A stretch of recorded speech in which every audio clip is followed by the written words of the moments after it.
Hey, it's the Good Advice Show, and you're coming back to your best resource for entrepreneurship, business leadership, management. Wherever you are in your business, we have the good advice for you here today. And today's no different. There's no fluff in this podcast. We're going to give you the actionable, tangible, practical things that you need to be thinking about in order to actually grow your business. Today's guest is an amazing guest. It's Orrin Klopper. He's the CEO of Netsurit, a business that's been around for over 20 years, going all the way back to the good old Y2K days, which if you don't know what that is, then maybe you're a little bit of a younger listener on the podcast. We'll be talking all about scaling a business today, managing a team successfully, and is it possible to manage people and still manage people well and have a healthy culture and still make money in your business? All that and more on today's episode. But first, let's hear a word from one of our amazing sponsors on the podcast, one of our awesome advertisers coming to you right now. So then I'll insert a quick ad from one of our advertisers, plays for about a minute, and then you and I will start. So, Orrin, how's it going today? Great. Excited to have this discussion with you. Thanks, Blake. I don't know if this is obnoxious or not, but I love your accent. Thank you. Whereabouts are you from? South Africa. Okay, cool. Like I said, I don't know if that's obnoxious or not, but you know. Not at all. Not at all. I take it as a compliment. Yeah. Now, you started Netsurit 24 years ago during the lead up to Y2K. Give us a little bit of an origin story. How did the business get put together? Yeah, for sure.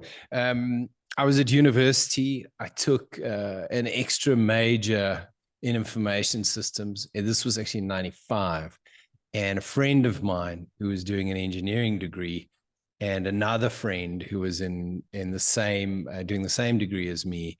The friend doing engineering had already started a business selling engineering calculators and computers to friends and family. Okay. And he invited me to come and sell for them. Okay. I'd just taken information systems, so I would get out there and sell. I wasn't the most technical person at the time, to say the least, but I loved sales. And in 97, I decided this is what I want to do.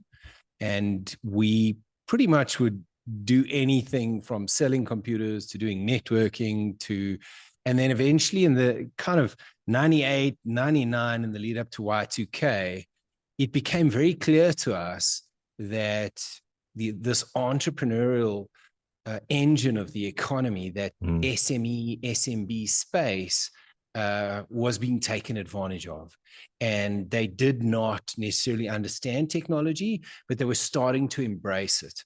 And they were just, there was no clear model where they had a predictable monthly charge that they could pay to have their IT looked after.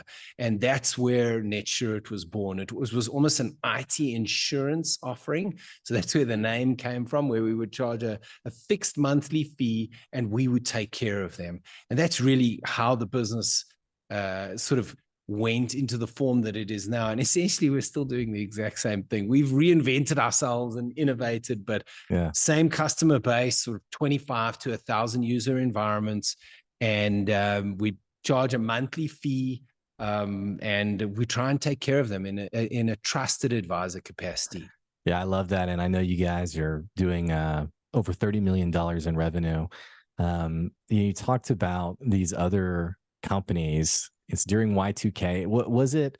And this, unfortunately, I was a bit young. I think I was around a teenager around this time. So I didn't really know much about what was going on other than, the Y2K panicked. Was it, you mentioned you saw these other IT companies that really were kind of scamming, or I'll say the word scamming, but like ripping people off. Was it people kind of jumping on the Y2K scare and like trying to pick up customers and sales, and like you guys saw an opportunity to actually do it the right way? Yes, I think there were two dynamics. The bigger dynamic was that the early adopters of most of the technology were large enterprises. So very few organizations had built appropriate technology that fit the SMB entrepreneurial space. So organizations might say, well, look, you know what, I need a certain piece of technology, and they're selling them an enterprise class product. So, and even Microsoft, it took Microsoft. I remember I used to fight with them. They have these things called gold competencies, and they didn't have one for small business until I can't remember exactly when. I think it was 2003, and I would fight with them saying, but we focus on small business, So I think a lot of the large enterprises that were providing technology solutions to business had built those solutions around larger businesses. So that was one of the reasons. And then I think Y2K, some people were just exploiting it, really exploiting it. So those would be the two elements. And it was also just a sense of purpose as well. When you see this entrepreneurial part of the economy and the impact it can have, and how those businesses can grow into serious economic force in any country, it just felt like we were doing something deeply meaningful.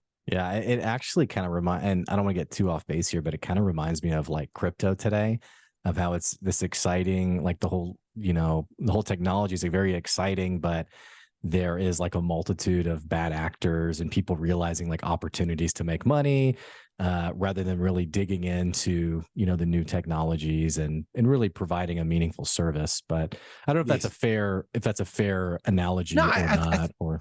I think it's a fair comparison when you look at the life cycle of blockchain and crypto, and that balance of regulation and speed and agility and innovation. Yeah. And sometimes where the speed, agility, and innovation wins and there isn't the regulation, that's where some of those scary things can happen.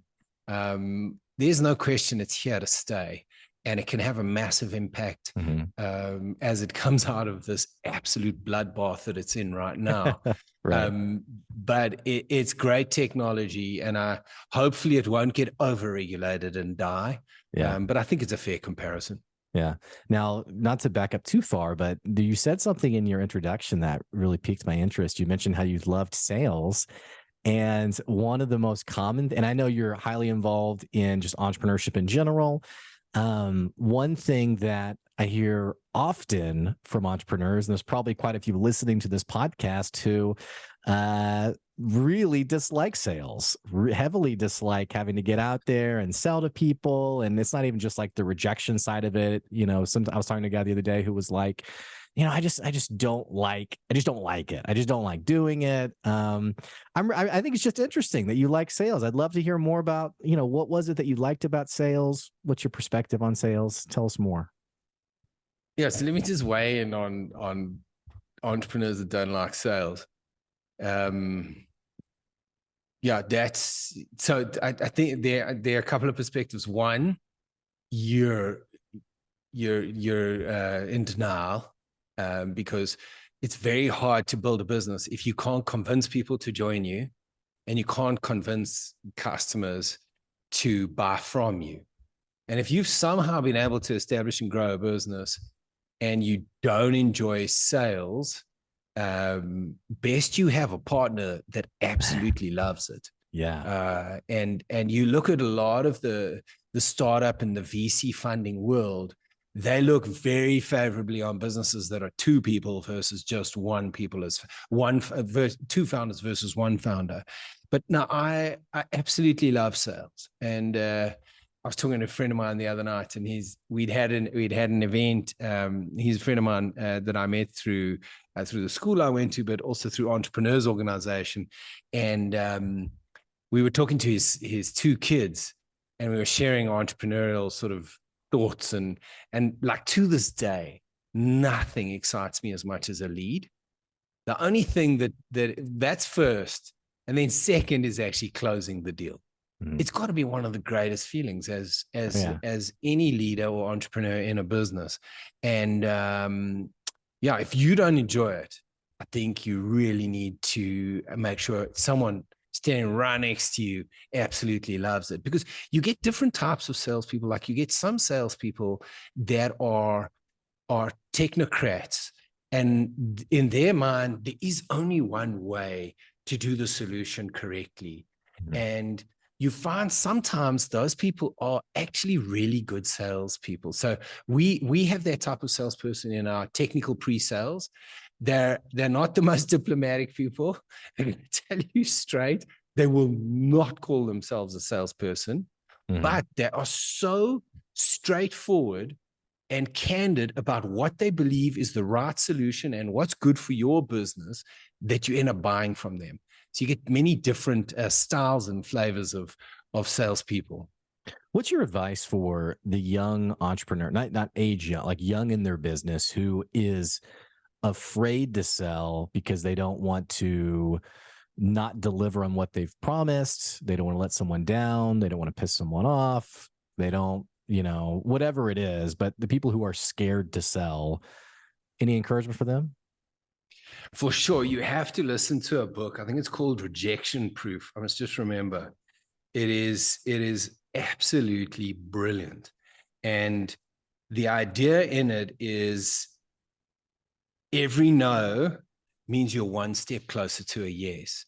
So every time you get rejected, say your ratio is 1 in 10, every time you get rejected, you're one step closer to the yes. The book is by Jia Jiang called Rejection Proof, and it's just amazing.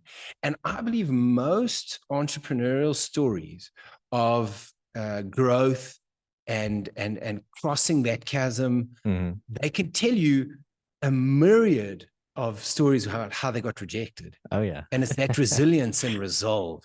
I mean, I remember I was at the end of my schooling. Before I went and lived in the UK for a year. I worked to make some extra money. Before I left, I did telesales at a business called the Auto Trader. So basically you would phone people who were advertising their vehicle or car in the classifieds in the newspaper. And you must only phone people that are private sale, that are not through a dealer. So there was this big sign up on the wall that said, do not phone this number. We put the number up. So anyway, I was very successful in that role, but I did manage to phone that guy 3 times. He was a dealer and he was actually suing them. But there's something about breaking that fear. Yeah. I remember in the early days of the business, I think there were 6 of us, and we all had a daily cold calling target. Yeah. All of us. Yeah. And there's something about it. If you're doing it together, the camaraderie of it, it's actually exhilarating. It really, really is. So that book, Rejection Proof, I think is just a great one. Yeah, we'll put that book, guys. We'll put the book in the description, the comments of this episode, so you don't lose track of it. But I love how you phrase that, like kind of breaking through the fear of selling, breaking through the fear of rejection.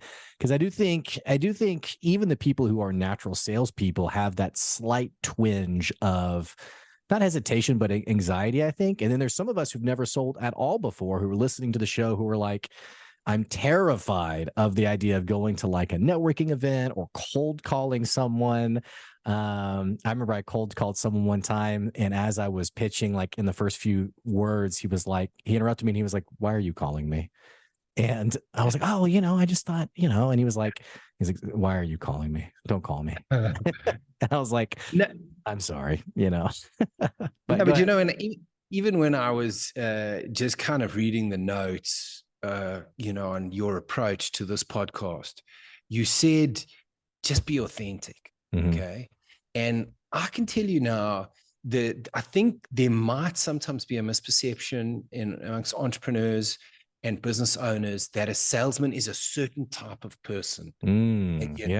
But if you, some of that, the Gallup have that strength finder tool set that they use, and there's a sales dynamic of that as well.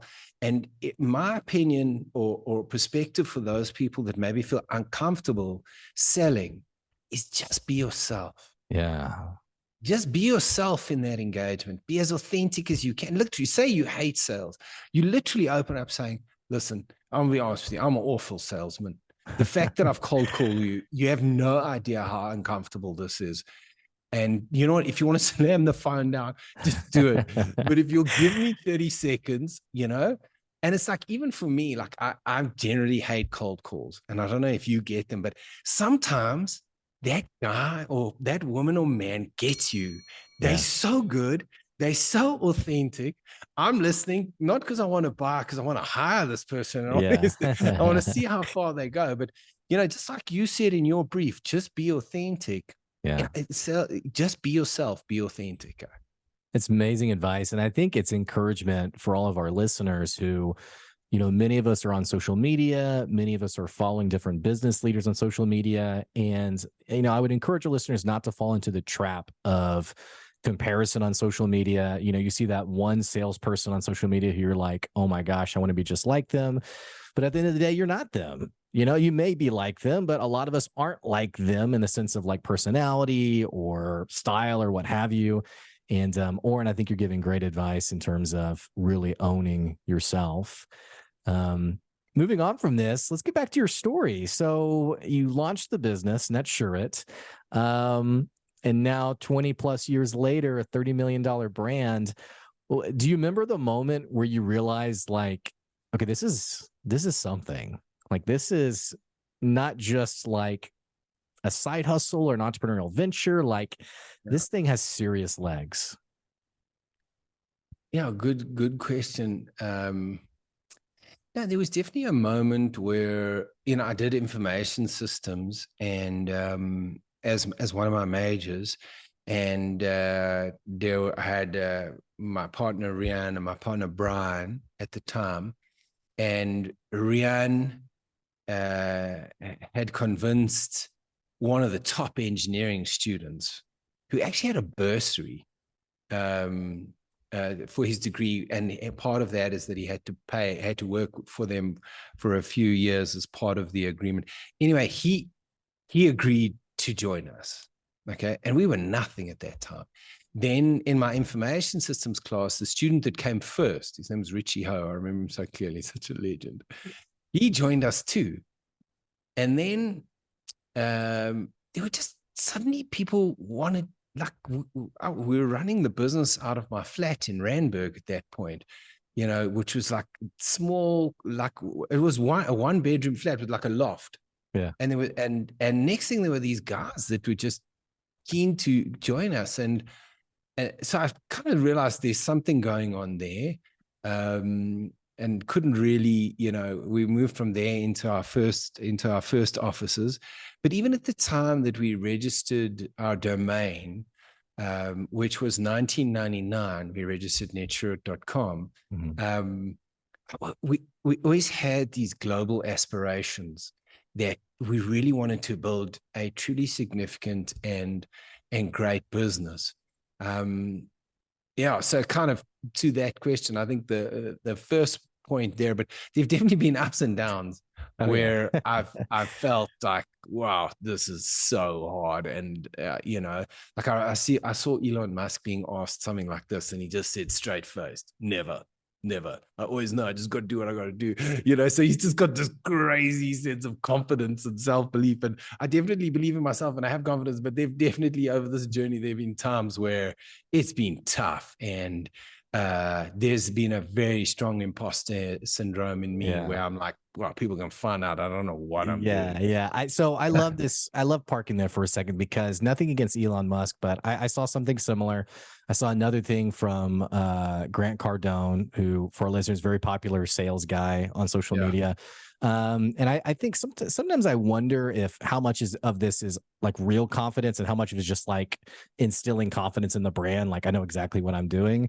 But something you said, Orrin, that I think is so relatable and I think comforting for our listeners, especially when we talk about imposter syndrome, are these wild ups and downs in our business.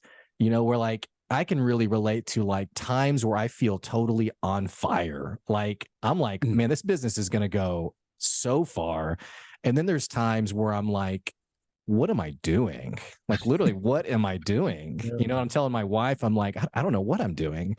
Well, let's talk a little bit more about that. What gets you through those low moments that you've been through in your business? Yeah. there are some habits that definitely pull me out of that. The one is exercise. If I'm being consistent with my exercise, that definitely has an impact. Number two, I leverage. I do a gratitude exercise in the morning and at night every day. So that habit has also had an impact. I've actually, sorry, go ahead. I didn't mean to interrupt you. No, carry on. Go for it. Yeah, I didn't mean to interrupt you though. I was just going to say this gratitude exercise. I've actually heard this mentioned a multitude of times. Not just in general, but from great guests like yourself who've come on the podcast to do something similar.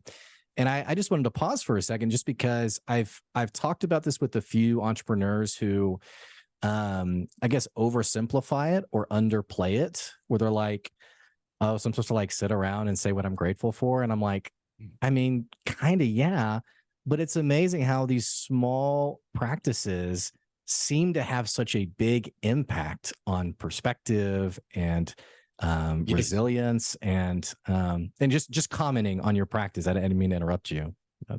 No problem. So, I mean, the one dynamic is me personally, but we've definitely infused it in our culture. So there's something about saying thank you within the culture that has definitely had a massive impact. So that's deeply embedded in our culture. And then, if I look at some of the terms, to be more specific, your last podcast was about a recession and what do you do? We went through the 2001 recession. We went through the 2008, 2009 recession. We went through the pandemic. So, here I am. This is my adult life's work. Bring it on. And I'm looking at this train coming directly, through the tunnel at me. And as intimidating and as overwhelming as that can be, in moments where you're like, what am I going to do? I've got no clue. We were just unbelievably decisive and moved very, very, very quickly. And who knows? We didn't know that they were going to be the right decisions, but we made the decision. We followed through. We were gentle and respectful on the people. We went out of our way to protect customer relationships, and we protected cash flow like crazy. So sometimes when it really looks bleak, just being decisive and taking action has definitely energized me and motivated me through some of those real dips. Yeah, no, that's great advice. And I love, I do think what you said reminds me of something I was thinking of earlier about being decisive. Something that I've mentioned on the show before is, and it's not meant to be negative, but it's the understanding that no one's coming to save you. And I say this because so I'm living in a part of the United States it's fairly Christian, fairly religious. And I remember early on in my business praying, like, God, just bring me a customer, please. Like, bring me something.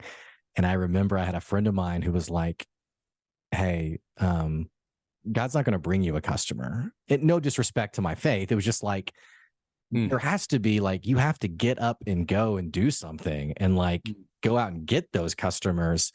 And I resonate with your comment on being ultra decisive, because I think this is true for our business, is that a lot of times we get paralyzed in what's the right decision, or I'm going to wait and see. And I think there's something to be said about embracing the risk and making the decision, knowing full and well this may be the wrong decision, but I'm going to move so that I don't freeze or I don't die or what have you. Yeah. So yeah. And the other thing in those times that we've done a lot of that has really, really helped is just over communicate. And maybe the last one that has helped with imposter syndrome and dips and troughs in my entrepreneurial journey is I joined an entrepreneurs organization back in 2003, and having a peer group, whether it's through your church, whether it's through your industry, whether it's through entrepreneurs organization.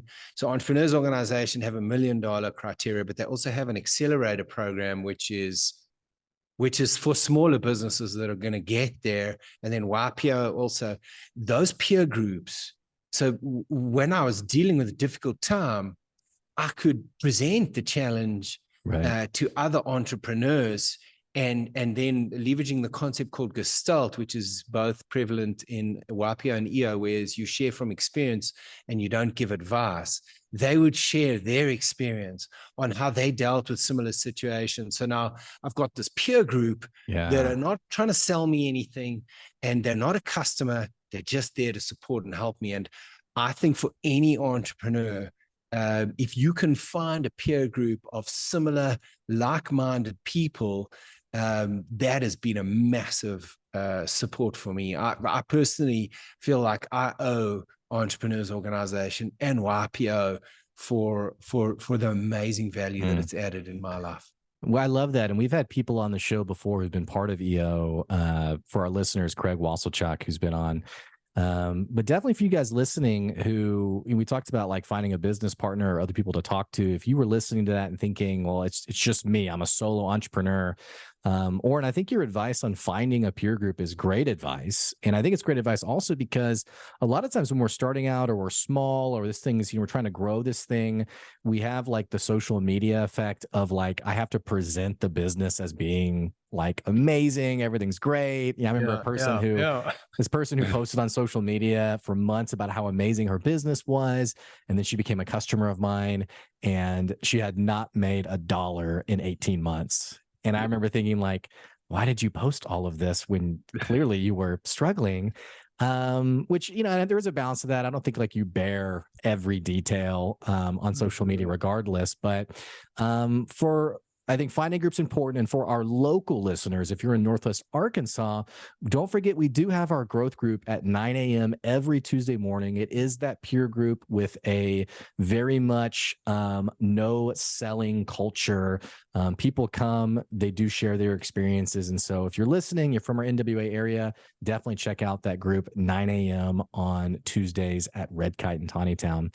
And you can email me more if you want more information about it. But Orrin, we're getting towards the end of this episode, and I still want to ask you about your management perspective. When I think about the podcast, the things that kind of always come to the top is we talk a lot about sales, customer relationships, and then frankly, management is the other thing that really pops up as one of the most commonly talked about topics. I know you're really passionate about leadership. You're passionate about culture. I'd love to get your perspective on how you manage people well.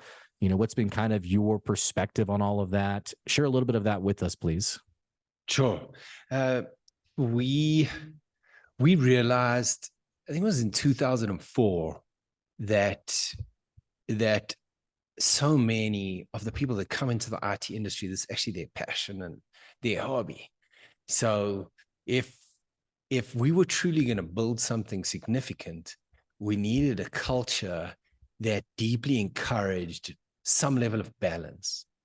Because these, when you look at the nature of IT and some of the peaks of demand and the troughs and managing that capacity, is people can burn out quite easily. We actually had one of our team burn out in 2004. So where I've arrived at in my entrepreneurial career is I don't know how I could build a successful business if I didn't place our people and our culture front and center. Yeah. So how do we try to do this? Our purpose is supporting the dreams of the doers. So on the people side, that is about a culture and creating a safe space for people to pursue what they really want in their lives. And sometimes it's resulted in people resigning and moving on. And then on the customer side, it's taking our knowledge and understanding of their business and aligning that with the technology, services, and recommendations so that we can have a real impact on their business and support their goals and dreams. So from a culture, what we call our dreams program, the way we've programmatized that is we have just over 300 people, and we have each year you do your dream book. So we've got a process we go through, which is basically your top 10 personal goals and dreams visualized. This is a PowerPoint deck, to keep it simple, of images, So, there's an image of me with my daughter, and the thing I put in there is your patience is your power. And I know that that's something I've struggled with as a father. So that's a typical example. So we do that each year. You get put into a dream group, and there is a dream coach that that will lead your group. It's one of your group, and they get trained. Okay. You meet once a month, and you share how you're doing. You learn from each other. You support each other. And we also do something called a Dreams Week in Advance, which on a Monday before 12 o'clock means capture the top 3 to 5 things you want to get done in that week, no matter how crazy it gets. Yeah. So, it's like if you go to Glassdoor on Netsurit, okay, and you go and look at some of the reviews, some of them say, this company's not great. They said the Dreams program was optional. It's more like a cult. They just force you to do it, things like this. But it's like, this is our purpose. Yeah. This is when I'm interviewing people, I always say to them, look, if this doesn't resonate with you, you're going to miss one of the most powerful parts of spending time working this, then rather don't choose not. So it's quite difficult to say, like, is culture optional or not? It's its own debate, but that's really our sort of my perspective on it. I love it because I just appreciate how you have a philosophy of thinking about the whole person.